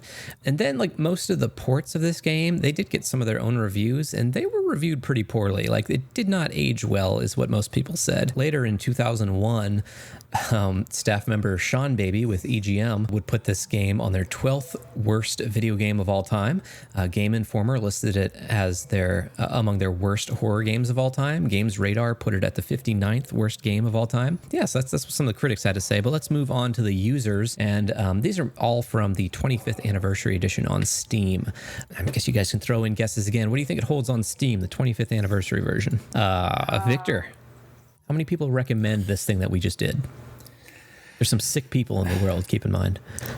I'm going to go, fine, I'm going to go high again. I'm going to say 92. 92. Hunter, what do you think? I'm going to stick with 55. 55. Frightening Frank. I'm sticking to my guns. I'm going to say 82. 82. And Cursed Carly. I'm going way different. We're dropping it all the way down. 12. 12% recommended. All right. Frank, I feel like you cheat sometimes. Dude, I'm going off the hip, baby. It has an 82% recommended rating on Steam, which is exactly on the nose for Frank, which puts exactly him... 82? It's exactly 82. So that puts him 25 tied with years Carly. later? Yeah. Is that 2 games in a row where I've guessed it right? It is, honestly. It's because Steam is ironic. Yeah, a lot of ironic. I knew Reviews are ironic. Did I reveal the prize, by the way? I don't think I have I? No. Oh, you said you were gonna, but then you and didn't. Then I got distracted. Okay, so let me switch to my full screen cam for a second. It is a night trap. I found, I was looking up traps, as one would, that you can 3D print. And what I found was a finger trap in a bear trap style. So I'm holding it up on stream here. It is actually, it's got some rubber bands on there. And if you stick your finger in there, you do trigger the mechanism and it will catch your finger. So it's a nice little desk ornament. I showed it on Twitch, but if anyone else isn't watching Twitch, you can't see it. Yeah, so there you go. That's our prize this evening. Yeah, you could. I guess you could glue. What are they called? Those craft razor knives, to it. Yeah. And then it would do a little, just like nice little. Just... Yeah, Frank. I guess you could do with that. Alligator game. I'm sorry. Would you not? It sounded so upset. Why would it? Just like the developers of this game, you could do that. You could make it. Frank, but I like where you're going. Thank you, Carla. I'm glad someone appreciates culture. Culture. What culture is that? All right, so we're gonna go through some user scores here. I've got to say, I've got a couple snippets here, but I've never seen so many people put dissertation level efforts into Steam reviews. This game had a big impact on the industry and everybody wants to talk about it. So I covered it some here, but this game has a special place with a lot of people remembering it from the early 90s and that magazine driven video game era. And yeah, so all right, I'm going to send out a couple of reviews. Melvin, brother of the Joker, on Steam with Melvin, brother of the Joker. Yeah. You know. With 144.8 hours of play on record, right? Wait, is that for this game or is that just that was Steam? he didn't put that in his notes, but I went ahead and just noted that he has 144.8 hours of playtime in this game. Oh my gosh! All right, he wrote 90s FMV game, cheesy bad acting classic, recommended. There it is. Frank, that's straight to the point, Melvin. Chris, can you give me a little music? Really set the mood. Oh, that's the wrong one. That's from. Hold on. Hold on. That's the wrong one. There. Any Squid Game in there? All right. Yeah, give me that fart horn. There you go. Lord Rain on Steam writes, wanted in my country when I was younger and read about it in a game magazine. Unfortunately, the thing was banned for nonsensical reasons, so it was never available. 25 years has been a long wait. Recommended. Yeah, there it is. This here from Person Guy on Steam writes, this is a great remaster of a bad game that was doing some revolutionary experimentation. Turns out it was a game design dead end, but it's interesting to see. Oh wait, Five Nights at Freddy's might not exist without this. Anyways, I wish there was a difficulty setting because I get a game over pretty quickly even when I feel like I'm doing well. Recommended. Yeah, there you go. One more for you, Hunter. I didn't put the person's name. Shit, that's okay. Make one up. Make one up. This is from Dark lowercase x uppercase x Dream lowercase x uppercase x. There you go. Edgy. Take it. Yeah, edgiest. All right, Dark lowercase x uppercase x Dream uppercase x lowercase x. You got it. Yeah. It comes with 2 short documentaries that are pretty interesting given the controversy and unusual development techniques. There's been similar recent mistakes by the media with games such as Mass Effect 1. Why would you call it that? But it seems like we've gotten better about publicly debunking and holding people accountable for spreading nonsense. Yeah. Recommended. That was the least helpful review I've ever read. Gave nothing. I have no idea what game this review is for, and I don't know why he brought Mass Effect into it. I think he just like hit a personal. Yeah, but I know you gave me that one because you know I like Mass Effect. Well, actually, honestly, these are handed out randomly, but yeah. I remember some of them. Whatever. I remember some of the controversy about Just actually hurt. This is really, I didn't like that at all. Wasn't Mass Effect 2, like they got the controversy for like the relationship scenes, right? But Mass Effect 1 didn't even have that, did they? They had relationship, but it would like no alien go sex scenes though. Black. Right. As soon as you started getting down and dirty. Right. X, lowercase x, uppercase x, lowercase. Gotcha. Yeah. All right, one more So for you, X. Frank. And finally, a helpfully rated review on Steam from Artsman. This game has made me very violent, and I now have the urge to murder every woman I see with a giant modified drill. 10 out of 10, recommended. Perfect. I mean, that's just any was so guy much in worse most coming Facebook from groups. That was Joe Lieber. Frank with the fence. Yeah, a lot of woman hate Facebook groups. I don't know what that's about, but. That takes us to our scores. So yeah, what about our scores? Let's give it a Garbage Valley score. Score things from positive 10 down past 0 all the way to negative 10. A 0, that's in the valley. It's the lowest point. No enjoyment. You don't want to be there. Positive 10s, you know what you'd expect. It's an excellent game. It's enjoyable because it's good. But a negative 10, it's a game that's so terrible. You enjoy it because it's bad. So what do you guys think? How much did you enjoy it? What kind of number score would you give it? Then are you enjoying it because it's bad or good, negative or positive? So I'll kick it off with some topics, I guess. Like overall, the feel of this game, like the aesthetic, the campy B horror movie kind of vibes, thoughts? It is those things.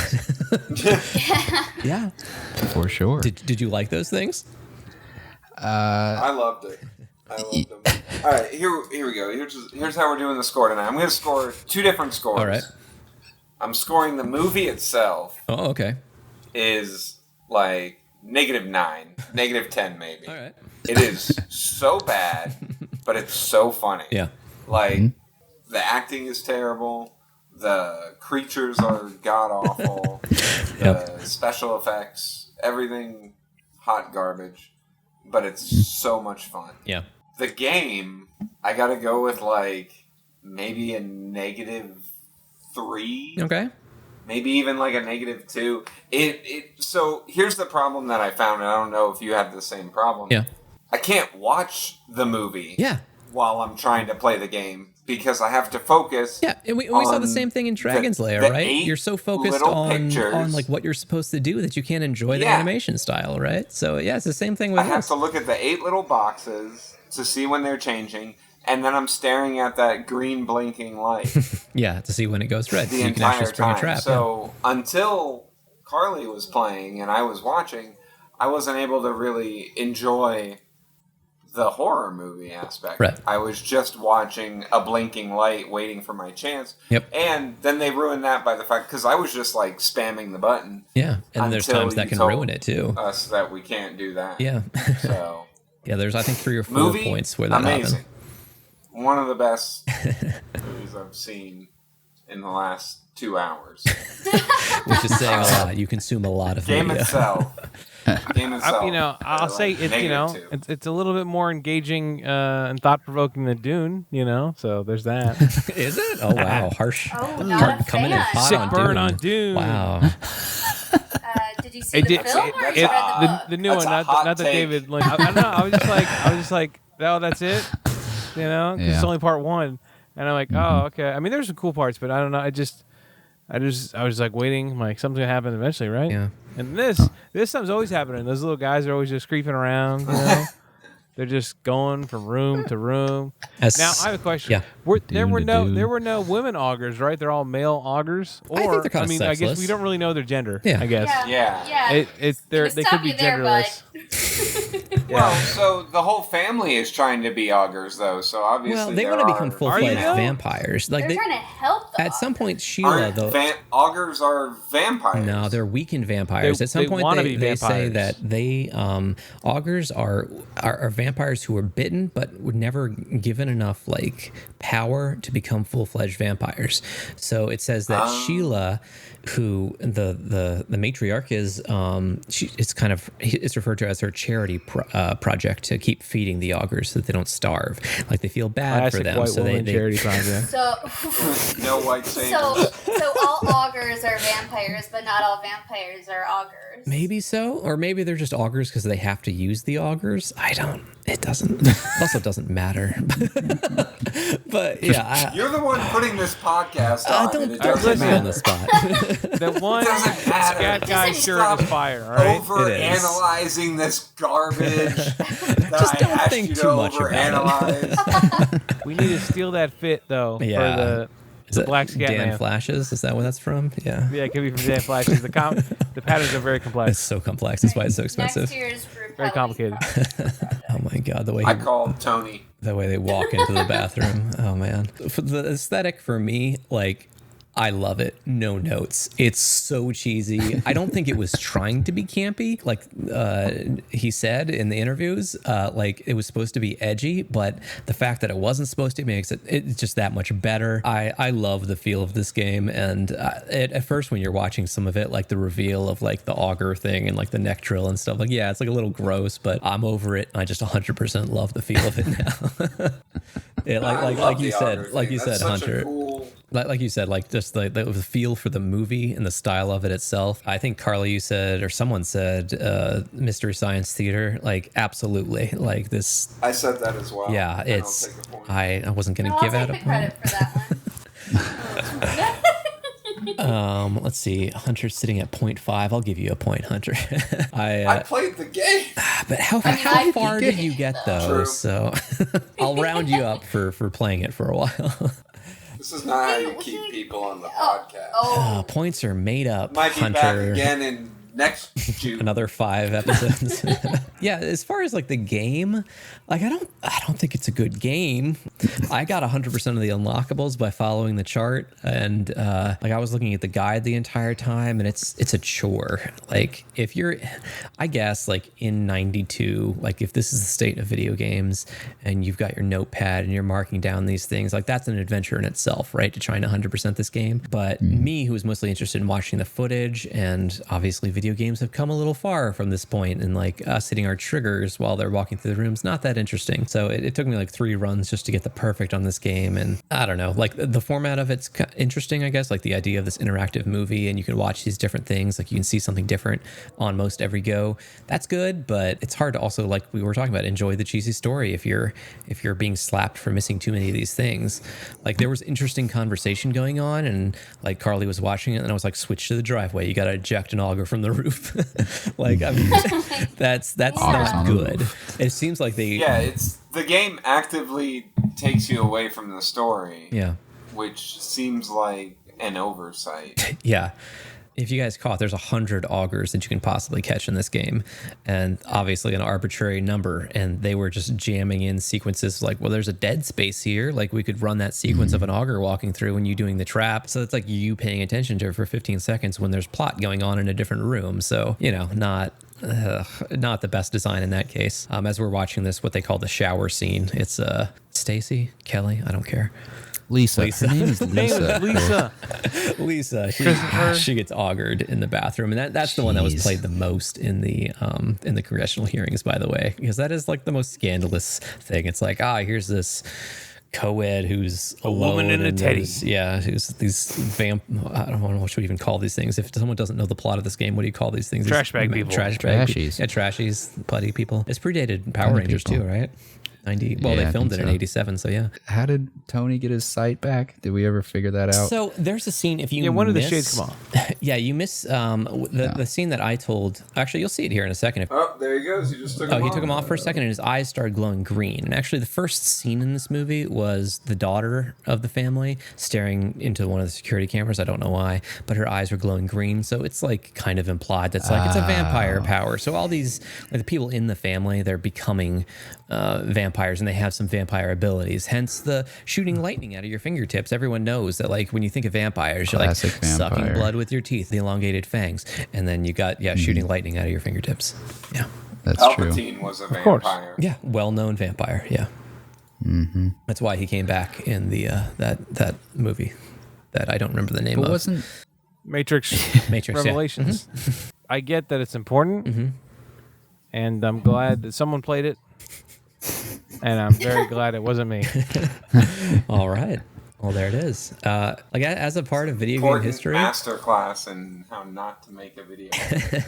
Yeah, like one of the reviewers said there, it seems like kind of a dead end in video games, right? Like people thought like this may be a new thing, and I 100% support games doing new things like Heavy Rain or something like that. You know, like games taking chances, even if they come out bad, because I don't know, they can get a little stale in what they do. So that's great. But yeah, I don't think anyone's found a good way to make a real enjoyable experience out of this. Maybe you shouldn't call it a video game, but it just doesn't feel like a video game at all. Yeah. No.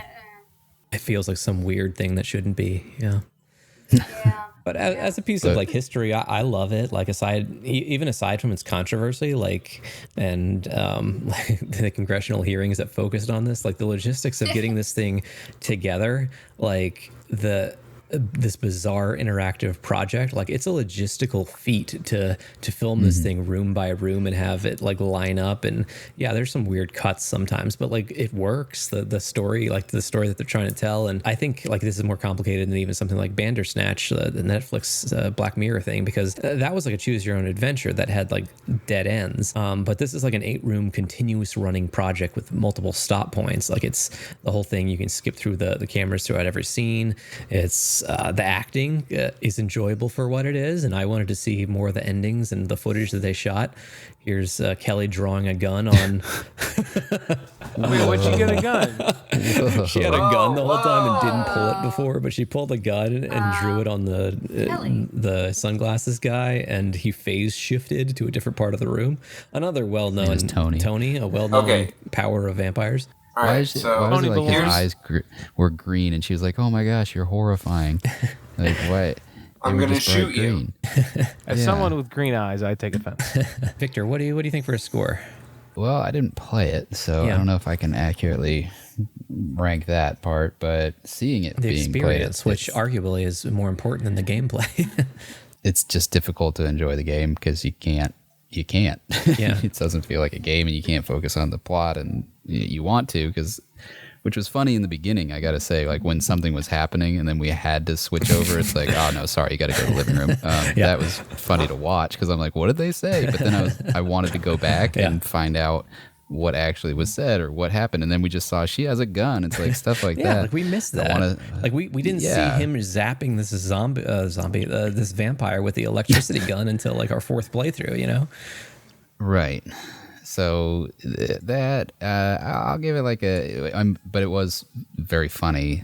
So I'll give it like a -2. There was at least the enjoyable part where it wasn't like a 0 where there's just nothing enjoyable about it. There's at least some funny stuff. So all right, -2. Hunter, you gave it a -9 for the movie and -2 for the gameplay. You even go -10. -10. Really enjoyed it.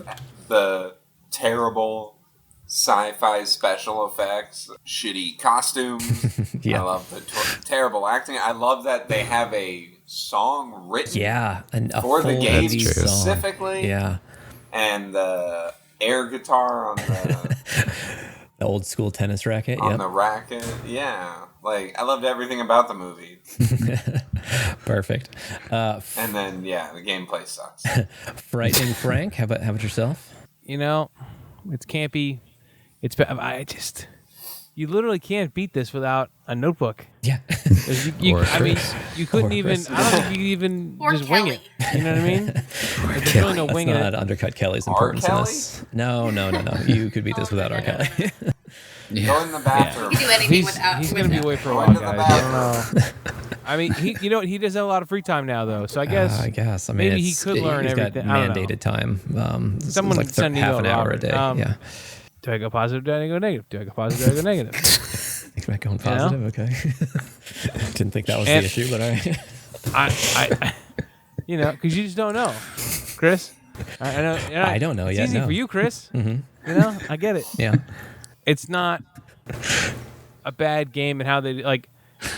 It is bad, but it's not bad. But I don't want to play it. I'm just going to watch the whole thing on YouTube. Okay. You know what I mean? Well, we already did. I mean, I'm not going to do it now. We've already seen it all. Yeah. I have no more interest in this. But I'm going to say a 5. A positive 5. All right. Yeah. Positive 5 for Frank. And does that mean it's good or bad? That means it's a good game that he got 5 out of 10 enjoyment out of. Yeah. So just watch on YouTube, all right? Oh, maybe I don't understand the score. If it's negative, it just means that you're enjoying it, but it's bad. But it's bad. Yeah. So Frank is saying that, hey, this is a good game. You enjoyed it, and it's good. Oh, if you need to take a look at it, is bad that it wasn't playable. And Cursed Carley, who got us to the end of this game, who successfully rescued Kelly and her friends. What do you think? Where would you put this on the garbage scale? I'm going -5. -5? Yes, not because I thought it was such a bad game that it was good necessarily. I know that's the garbage scale, but I'm kind of changing it up on the fly here. All right. It's a bad game. It's bad. And I use the word, the term game very loosely. I don't feel as though it's a game at all. But I love campy horror films. Sure. So for that aspect, I really enjoyed it. The characters were goofy and weird, and the augurs were terrible and hilarious. I like that they were trying something new. They were experimenting. But anyways, all those reasons combined, -5. Not a good game. Barely a game at all. It's a video. But I like the camp. So, yeah. It's a video interrupted by annoying interactive parts. Yeah. Yes. And I mean, for that and for very similar reasons to Hunter, I'm going to go -9 for me. When I think about a game so bad that it's good, like this whole thing is fascinating to me, that this got created, that it had these notes that turned it into this thing that it is, that it's this cheesy horror thing. The gameplay does not work at all. It's dumb. It detracts from watching what would otherwise be an enjoyable campy video. So yeah, I'll go -9, and I would definitely encourage people to watch what I'm showing on stream right now is the Night Trap movie 25th anniversary definitive cut. Yeah, that's enjoyable, and to think that this was the source of congressional hearings is something that I love.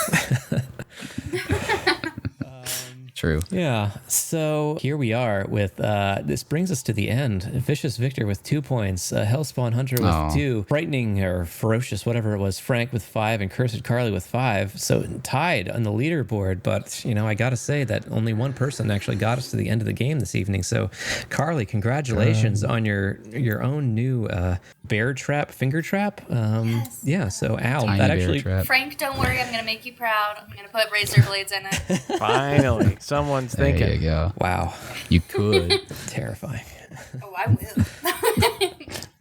That is Night Trap. Sing the theme song. Sing us out, Chris. Oh, okay. I just have a button for it though. Oh. No, I meant the Night Trap theme song. Oh. Night Trap. Hold on, let me give you the lyrics. Yeah, what are the lyrics? Night Trap. Love is easy by the light of day. You get the boys to play away. Thoughts are down when darkness falls. Passions burn and danger calls. So don't go out if you dare. You better be good. You better beware. Night Trap. That boy will find you. Night Trap. Watch out behind you. Night Trap. Girls, if you driving a ride, you'll be caught in the night. Night Trap. Guess we'll just scatter way out. Skiddly-bop-boop-bop. Skip-a-dee-bop-bop-bop.